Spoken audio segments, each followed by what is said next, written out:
Wakazi wa Kibra mapema hii leo wamejitenga na dhana kwamba mtaa huo ni mahala pa fujo na maandamano. Wakazi walitangamana na shirika moja ambalo linatambulika katika mitaa ya mabanda ya Kibra na Mathare kama Shining Hope for Communities kuhubiri amani. Hafla hiyo ilijumuisha michezo mbalimbali kama vile ndondi na kadhalika. Waandalizi wa shughuli hiyo wakiongozwa na afisa mkuu mtendaji wa Shofco walisema kuwa vijana wa Kibra hawatakiwi kutumiwa visivyo na wanasiasa.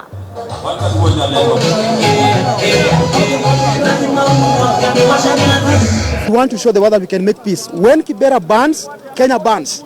So if we can't bring peace in Kibera, we have a problem. So today is a big day to show the world that we can come together as one Kenyan, without a fight. So if we can bring peace in Kibera, we can have peace in Kenya. Today what they were doing is Jessica and Kennedy were very distressed about all the violence that has been happening. And Jessica and Kennedy said that the people of Kibera cannot be used. They don't support court, they don't support Jubilee, they just want to live their lives. So their lives have been disrupting their education, their medical services, they have been interrupting their ability to earn a living.